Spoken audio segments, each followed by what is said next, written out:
आपको समझाते हैं वैष्णो देवी हादसे में अपडेट क्या है। वैष्णो देवी में भगदड़ जो मची थी, 12 श्रद्धालुओं की मौत हुई। पहले आंकड़ा 6 था, फिर 10 पहुंचा और अब मरने वालों की संख्या 12 हो गई।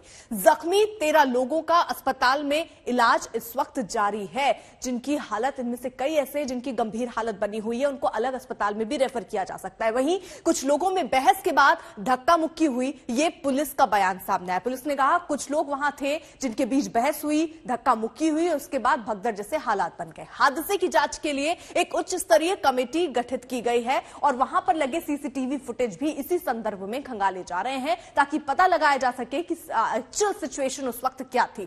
ज्यादातर मृतक यूपी, दिल्ली, हरियाणा के बताए जा रहे हैं। जिनकी मौत हुई है उनमें ज्यादा इन्हीं राज्यों से हैं। प्रधानमंत्री मोदी ने हादसे पर ट्वीट करके दुख जताया है और साथ ही साथ पूरी तरीके से इस पर नजर भी वो बनाए हुए हैं। गृह मंत्री ने एलजी मनोज सिन्हा से बात की है, प्रधानमंत्री नरेंद्र मोदी ने भी उनसे बात की। मृतकों के परिजनों को 10-10 लाख मुआवजे की बात मनोज सिन्हा की तरफ से। वहीं पीएम राहत कोष से भी 2-2 लाख का मुआवजा दिया जाएगा। जो घायल हैं उनको 50,000 दिया जाएगा मुआवजा। वहीं कब कब ये हादसे हुए, जरा ये भी जल्दी से एक बार नजर डाल लेते हैं। 1 जनवरी 2022 भवन में भगदड़, 12 लोगों की मौत हुई है। 22 दिसंबर 2021 सिलेंडर में धमाका हुआ था, 5 लोग जख्मी हुए थे। वहीं 24 अगस्त 2016 गेट नंबर 3 के पास एक चट्टान गिरा, एक कांस्टेबल की मौत हुई थी और कई लोग उस वक्त जख्मी हुए थे।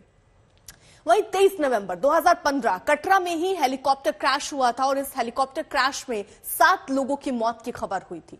तो ये कुल मिलाकर हम आपको बता रहे हैं कब कब हादसे हुए हैं। लेकिन आज नए साल के पहले ही दिन इतना बड़ा हादसा जिसमें 12 लोगों की जान चली गई और सवाल इसमें यही उठ रहा है कि आखिरकार इसका जिम्मेदार कौन था, लापरवाही किसकी रही। क्या अंदाजा इस बात का नहीं था कि नए साल में पिछले 2-4 साल से ये देखा जा रहा है कि न्यू ईयर ईव पर लोगों के पहुंचने का सिलसिला शुरू हो जाता है। तो क्या 1.5 लाख 2 लाख लोग अगर पहुंच रहे थे तो उनके लिए निगरानी कैसे हो, उनको रोका कैसे जा सके, उनकी एंट्री कैसे होनी चाहिए, इस पर नजर नहीं रखी गई। दूसरा सवाल तो ये भी है कि देखिए तीसरी लहर का खतरा है और ये माना जा रहा है और ये कहा जा रहा है कि गाइडलाइंस आप फॉलो कीजिए। 50% क्षमता के साथ हर जगहों पर कई पाबंदियां लगाई गई हैं, लेकिन बावजूद इसके इन भीड़ को देखकर ये लग रहा है कि यहां पर तो कोरोना के प्रोटोकॉल भी फॉलो नहीं हो रहे थे। गाइडलाइंस जो निर्देश हैं उनका भी पालन नहीं हो रहा था। अगर वो पालन भी हो रहा होता तो शायद इस तरीके की तस्वीरें आज नहीं पैदा होती। अब इस पूरे मामले पर जो चश्मदीद हैं, जिन्होंने अपनी आंखों से पूरे मंजर को देखा, जिया, वो क्या कह रहे हैं, सुनिए। वहां पे लाइनों में लगे रहे, फिर वह चेक करवाने के बाद भी पर्ची नहीं देखी, ना इन्होंने कोई नीचे वाली स्लिप देखी और मेरी मिसेज ऊपर अभी तक फंसी हुई, ना वो नीचे आई ना फंसी है अभी। हाँ जी। क्या नाम है आपका? संदीप कुमार। कहाँ से आया? अमृतसर से। अच्छा, आपकी मिसेज अभी ऊपर ही फंसी है। तो कुछ पता किया आपने, किसी से बातचीत हुई? मैंने लॉसमेंट करवाई है, यहाँ भी आदकोरी में भी करवाई थी, ऊपर अभी तो कुछ आता पता नहीं। फोन पर कांटेक्ट किया आपने अपनी पत्नी? फोन बंद है ना दोनों। अच्छा, तो संपर्क नहीं हो पा रहे। तो कौन कौन आया था आपके साथ? मेरा बेटा आया था, तो मेरी मिसेज थी। मिसेज का अभी तक कुछ पता नहीं लगा। आपने कुछ प्रशासन से संपर्क किया? अभी मैं ऊपर जा रहा था ना, बाकी प्रशासन का बहुत बुरा हाल है वहाँ पे। 1.5 लाख बंदा वहाँ पे कम से कम, इनको कम से कम 10 बंदे नहीं थे वहाँ पे प्रशासन में। मतलब नियंत्रण में कुछ लाने के लिए कोई स्टाफ नहीं? बुरा हाल था, बहुत बुरा। वो भी कम से कम इनको प्रशासन को पहले चाहिए था, कम से कम जब 1.5 लाख वहाँ पे बंदा आ रहा है। मिश्रा प्रयागराज से। क्या हुआ था वहाँ पे? हम लोग लाइन में लगे थे तो मतलब पीछे से काफी सारी भीड़ आ रही थी, वहाँ पे बहुत पब्लिक थी, हम लोग भी लाइन में ही लगे थे, 2 लाख से भी ज्यादा पब्लिक थी।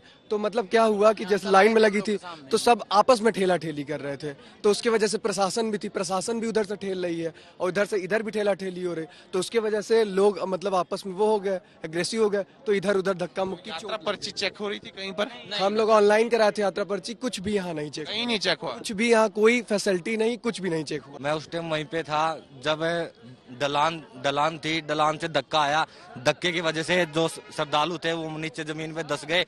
जो 20-25 आदमी थे वो वहीं पे बेहोश हो गए। वहाँ पे इनके पास कोई सुविधा नहीं थी, कोई एम्बुलेंस नहीं थी। आपने कैसे अपनी जान बचाई? जान मैंने वहाँ पे ऊपर बाथरूम के ऊपर चढ़ के, वहाँ पे ऊपर चढ़ के चढ़ के चढ़ाई है जी, जान बचाई है। मैं निकालने के लिए गया, वहाँ आर्मी वालों ने लाठीचार्ज कर दी। लाठीचार्ज करने के बाद वहां पे भगदड़ मच गई। भगदड़ मचने के बाद जो नीचे पड़े हुए थे उनके सर पे कहीं पे चोट लगी, कहीं पे कुछ नहीं था। इनके पास कोई सुविधा नहीं थी, एम्बुलेंस नहीं थी, ना कोई वो व्हील चेयर थी, कुछ नहीं था जिनके पास। कहा जा रहा है कि कुछ लोगों के बीच में आपस में बहसबाजी हुई। बहसबाजी कुछ नहीं हुई थी, सिर्फ भीड़ ज्यादा थी सर।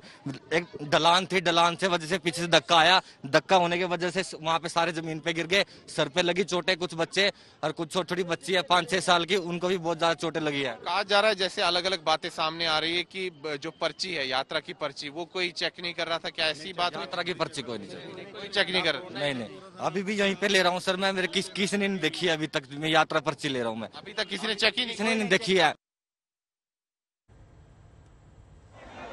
तो जो चश्मदीद हैं वो अलग अलग बातें भी कह रहे हैं कि जो इंतजाम होने चाहिए वो नाकाफी थे। अगर इतने लोग पहुंच रहे हैं तो उनके लिए, मान लीजिए अगर 1.5-2 लाख लोग तादाद में वहां पहुंच रहे हैं तो उनके लिए 10 पुलिस वाले भी, जो चश्मदीद हैं वो कह रहे हैं नहीं थी। साथ ही साथ वो कह रहे हैं कोरोना टेस्ट कराने की बात हो रही थी, पर्ची कटवाने की बात हो रही थी, लेकिन चेक करने के लिए कोई नहीं था।